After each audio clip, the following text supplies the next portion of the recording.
अपना परिचय दीजिए। सर, मेरा नाम प्रदीप कुमार मीना है। मैंने अभी ग्रेजुएशन इंजीनियरिंग कॉलेज बीकानेर से कंप्यूटर साइंस इंजीनियरिंग में स्ट्रीम में किया है। कॉलेज के दौरान मैंने हॉस्पिटल मैनेजमेंट का एक प्रो सॉफ्टवेयर डेवलप किया था, जो वर्तमान में पीबीएम हॉस्पिटल बीकानेर में वर्क कर रहा है, और वर्तमान में मैं नायब तहसीलदार की पद पर कार्यरत हूँ, जिला भीलवाड़ा में। कितने वर्ष से हैं नायब तहसीलदार? 2 वर्ष से। 2 वर्ष से हैं। तो क्या दायित्व होते हैं नायब तहसीलदार के? बेसिकली सर, नायब तहसीलदार 3 फेज में का वर्क करते हैं। एक तो एडमिनिस्ट्रेशन प्रशासनिक वर्क, दूसरा सर लॉ एंड ऑर्डर का वर्क, और तीसरा न्यायिक कार्य है सर। तीसरा न्यायिक कार्य है। ठीक है। तो आपको इन तीनों कार्यों में ज्यादा आनंददायक कौन सा कार्य लगता है? सर, तीनों सर कार्य सम्मिलित रूप से डिफर है नहीं, और तो सर तीनों अच्छे कार्य है। तीनों अच्छे कार्य हैं। तो जब आप एंजॉय कर रहे हैं तो आप अपनी नौकरी क्यों बदलना चाह रहे हैं?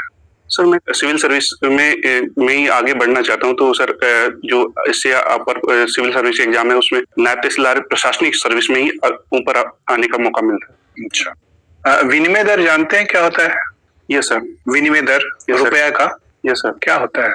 सर, रुपये का दूसरी तो मुद्रा में आपस में एक्सचेंज को विनिमय दर कहते हैं। अच्छा, कितना विनिमय दर है अभी रुपए का? सर, एग्जैक्ट नहीं याद है। डॉलर के संदर्भ में 73 रुपीज के समथिंग है। अच्छा, तो इसका मतलब क्या हुआ कि हम 73 रुपीज में 1 डॉलर खरीद सकते हैं? Yes sir. अच्छा, अगर कल को 75 हो जाए? Yes sir. तो ये रुपए के लिए अच्छी चीज है कि कमजोर चीज है? रुपए के लिए सर थोड़ा सा नेगेटिव इम्पैक्ट जाता है, क्योंकि मुद्रा का अवमूल्यन होता है। अच्छा, एक अवमूल्यन शब्द है और एक मूल्यह्रास भी होता है। Yes sir. अवमूल्यन को अंग्रेजी में डिवैल्यूएशन कहते हैं और मूल्यह्रास को डेप्रिसिएशन कहते हैं। Yes sir. दोनों में कुछ फर्क है? सॉरी सर, अभी मैं याद नहीं कर पा रहा हूँ। ठीक है। अवमूल्यन करने से हमारे निर्यात पर क्या असर पड़ता है? सर, अवमूल्यन करने से हमारी मुद्रा की जो निर्यात करते हैं सर, उसमें विदेशी देश दूसरे देशों में हमारे आयात निर्यात है वो सस्ता होता है, तो हम ज्यादा निर्यात कर पाते हैं सर। ठीक है। और आयात पर क्या असर पड़ता है? आयात महंगा हो जाता है सर। कम हो जाता है? हाँ सर, वस्तु की जो कीमत है वो बढ़ जाती है सर आयात में। तो हमें डिवैल्यूएशन करते रहना चाहिए बीच बीच में, ताकि हम निर्यात कर सकें। सर, ये डिवैल्यूएशन सर सही नहीं माना जाता है, क्योंकि सर इसमें एक तो ग्लोबल कंपटीशन में मतलब नेगेटिव इम्पैक्ट जाता है, और डब्ल्यूटीओ वगैरह में सर अदर कंट्रीज को लेकर आत्मनिर्भर भारत अभियान में क्या इससे मदद मिल सकती है? सर, आत्मनिर्भर भारत है बेसिक कॉन्सेप्ट है सर, कि हम अपनी जो प्रोडक्शन है उसको बढ़ाएं, और हम मतलब अपनी सेल्फ जो एमएसएमई सेक्टर है, अदर क्षेत्र है, उनमें ज्यादा से ज्यादा प्रोडक्शन करें। तो उसके आधार पर है सर, इसमें सीधा इम्पैक्ट, सीधा जुड़ाव नहीं है सर अवमूल्यन का। और ड्यूटी है। Yes sir. बताइए, नायब तहसीलदार के नाम से क्या क्या पावर और ड्यूटीज है? सर, नायब तहसीलदार का जो ड्यूटीज हैं वो जैसे नामांतरण म्यूटेशन है, उनको उनकी जो सुनवाई कंप्लीट करना, और नामांतरण को कार्रवाई उसको फिलफिल करना।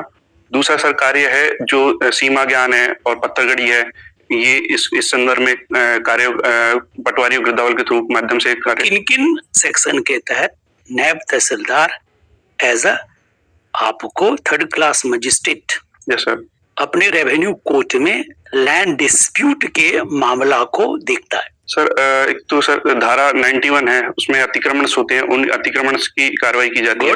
नेक्स्ट सर, दूसरा है 136 वो राजस्व अधिनियम की धारा 36 के तहत। सो जो भी नक्शे में तरमीम होती है और जो विवाद होते हैं उनको एसडीएम कोर्ट। आप ज्योग्राफी से जुड़े हुए हैं? Yes sir. और राजस्थान में आपको बहुत सारे नेशनल पार्क है। Yes sir. हर एक नेशनल पार्क में अब जीपीएस और जीआईएस यूज करना अनिवार्य है। Yes sir. तो जीआईएस के तहत वहां यूज होता है आपको environment information system. Yes sir. Environment information system जो जीआईएस है वो रणथंभौर नेशनल पार्क में किस प्रकार से काम करता है? सर, ज्योग्राफिकल इंफॉर्मेशन सिस्टम है सर, उसमें जो वाइल्ड लाइफ सेंचुरीज हैं उनकी सर जो फॉरेस्ट डेंसिटी है, और वाइल्ड लाइफ जो मतलब जीव जंतु हैं उनकी जियो टैगिंग वगैरह से इंफॉर्मेशन वगैरह गैदर की जाती है। और जैसे सर रणथंभौर नेशनल पार्क है, तो सर उसमें बाघ की जो सुरक्षा और प्रजनन उनकी देखभाल के लिए जियो एमस्टिप नाम से प्रोग्राम मतलब काउंटिंग के लिए। राजस्थान के किस नेशनल पार्क और सेंचुरी में ड्रोन का इस्तेमाल हो रहा है for surveillance to stop poaching और ट्रैकिंग? किस में शुरू किया गया है? सर, पूरी तरह मुझे याद नहीं रहा, जहाँ तक सर रणथंभौर नेशनल पार्क है और ये सरिस्का नेशनल पार्क। जी। Yes sir. अभी आप एज ए नायब तहसीलदार काम कर रहे हैं यस सर। और आईएएस बनना चाहते हैं। Yes sir. कोई ऐसे 3 रीजन बताइए जिसकी वजह से आपका चुनाव कर लिया जाए। पहला रीजन तो सर मैं टीम वर्क के साथ काम करता हूँ, और दूसरा वर्क है सर मैं अपना काम टाइम पे कंप्लीट करता हूँ। अभी मेरी उप तहसील में वर्तमान में कोई 0 पेंडेंसी है सर, मेरा सारा काम प्रॉपर टाइम पे है। तीसरा पॉइंट है सर कि मैं अपनी ड्यूटियों को पूरी जिम्मेदारी के साथ निभाने की पूर्ण कोशिश करता हूँ। अच्छा, अपनी ड्यूटी परफॉर्म करते समय यस सर। क्या कभी आपने ऐसा अनुभव किया कि अगर मैं डीएम रहता इस जिले का, यस सर, ये फला कमियां हैं, शायद मैं इसको दूर करता? मतलब कुछ ऐसे एक्सपीरियंसेस हमसे शेयर कर सकते हैं कि अगर मैं जाऊंगा बन के इस जिले का डीएम तो मैं ये चीजें करूंगा, कुछ ऐसा आपने प्लान किया है क्या? सर एक तो सर जो मैंने अभी भीलवाड़ा जिले की शंभूगढ़ उप तहसील में वर्क कर रहा हूँ, तो सर वहाँ की जो रीजनल प्रॉब्लम्स है उन पे सर मैं बताना चाहूंगा सर। एक तो सर एजुकेशन को लेकर वर्क किया जाना चाहिए सर, क्योंकि सर वहाँ पे लिटरेसी रेट थोड़ा कम है, काफी कम है। और तो पूरे राजस्थान की समस्या है मुझे लगता है। यस नहीं सर, वहाँ थोड़ा सा एक ड्रॉप आउट रेशियो ज्यादा है। ओके। क्योंकि वो मोस्टली ट्राइबल क्षेत्र है सर, तो वहाँ पे ड्रॉप आउट रेशियो ज्यादा रहता है। तो सर एक तो उसमें उसके संदर्भ में काम किया जाना चाहिए। दूसरा सर वहाँ पे अवैध माइनिंग से एक बड़ी समस्या है सर, और सर अवैध माइनिंग से जुड़ी से एक दूसरी समस्या से लोगों से वहाँ काफी संख्या में मृत्यु होती है। सर एक अवैध माइनिंग को नियंत्रित करने पे फोकस किया जाना चाहिए। और सर तीसरा मेन इश्यू है सर जो वहाँ पे महिलाओं के से संबंधित इश्यूज होते हैं, जैसे उनका दहेज वगैरह से संबंध, दहेज पर उत्पीड़न। ठीक है। तो ऑनेस्टली बताइए कि वो कौन से कारण हो सकते हैं जिसकी वजह से इस चीजों को एड्रेस नहीं किया जा रहा है, या डीएम साहब क्यों इनको एड्रेस नहीं कर रहे हैं? सर एक तो सर जो इलीगल माइनिंग्स में है सर, मेन इशू है कि वहाँ पे एक तरह से धीरे धीरे ऑर्गेनाइज क्राइम जनरेट हो गया सर।